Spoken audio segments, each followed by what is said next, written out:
never see the fire. When the iron in my iron, it a pressure me fi fire. Them bury me already.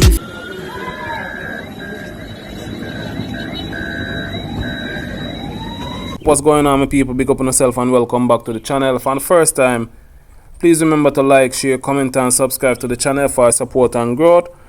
Remember, you're not liking the content because most time, if not all the time, nothing is in the content for your like. Remember, it's just the way YouTube use to continuously suggest the video in its algorithm. So if you want more people here who are going in and around them surrounding, just continue to like the video. You understand me? I say. Now with all of that said and all of that done, I go jump into the intro, then I go come back with my afternoon zine.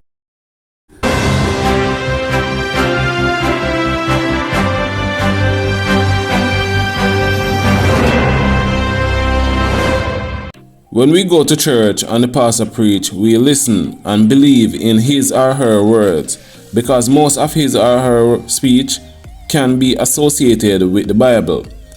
When we're down, depressed and stressed out, we browse the internet for motivational speech. Upon hearing these speeches, we feel inspired. It is true, big organization, big company pay for motivational speakers to talk to their employees at staff parties, prize giving, meeting, and more. Artists should acknowledge that they do influence people, whether it's good or bad.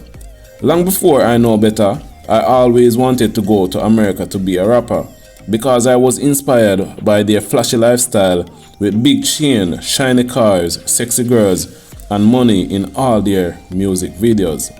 When I used to stand at sound system columns and hear Merciless, Supercat, Bounty Killer, and Ninja Man, just to name a few, I never have a gun, but I used to feel like I am the baddest. Vybz Kartel made Clark sell like wow, influencing people through his music. He also glamorized washing face with cake soap, and people do it, just to name a few. If words from the pastor and motivational speaker can motivate you, why don't you think that music on a whole can do so too? Let me be more specific since we are Jamaicans. Why don't we think that dancehall songs that are glorifying drugs, violent crime, murder and guns are motivating many of these young people in this generation? Why do artists glamorize all these things in their songs? I think the Jamaican government should make the first step by charging producers that are recording these songs. I understand that many people will disagree with this comment and maybe even dislike this video if they watch it this far. While many of JASHII's songs are not as hard on the ears as many others out there, he does also glamorize these distasteful acts of gun violence related to crime. I completely denounce any act of violence on any human being. It doesn't matter where you're from, young or old, or the color of your skin, because all life matters. In June, a whirlwind of news started to circulate on social media platforms about a now deceased man by the name of Romy. Fingers pointed directly on JASHII and his mom. Allegations are that Romy is the brother of a Danny in Grandspen. This is the community where JASHII is from and his mother, and maybe other relatives. Rumors have it that the man threw water in JASHII's mom's face during an argument. JASHII's mom has since come out and strongly denied such allegation, and the day in question of the allegation, once again the airways was populated with information that JASHII had approached the man about his mother. Later that night, Romy was murdered. Instantly, social media and media houses went into frenzy, spreading words of JASHII's possible connection to the murder of Romy.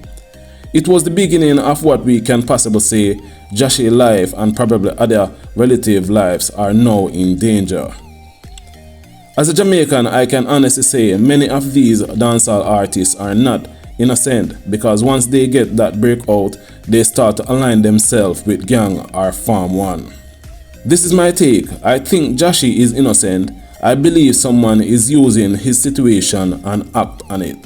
I refuse to believe that he's that stupid. He had just argued with Romy, then had him killed. Definitely he would be the first suspect.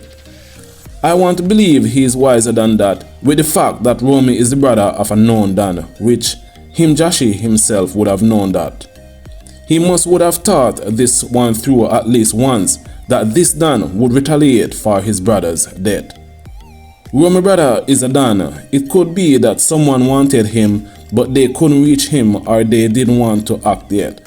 When the news surfaced of JASHII altercation with the now deceased, the Don enemies seized an opportunity to avoid tracing back to them. It could be that someone is trying to set him up and use the opportunity to start the rift.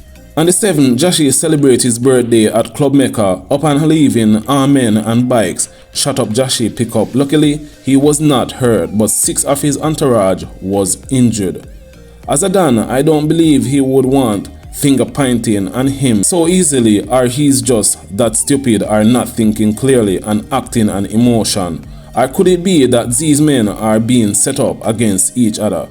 Could it be that it's the same shooter in both incidents, Romy's death and JASHII's attack?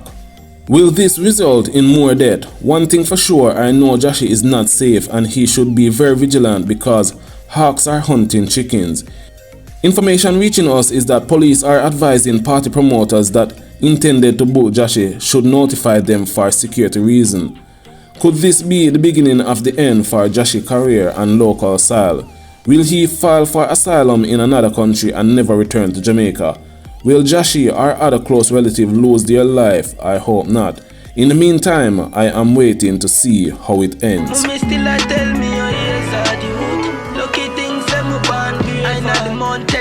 I try escape, no hotel water bill could do more than my stress rate. And it not really make no sense for we text babes. Me check pain, it said depression can't explain. Headache and chest pain, brain want CT scan, heart want X-ray. Crazy Russian, some man a go on like them make rain. Tell them a judge a fall that, nah see my falter, so me keep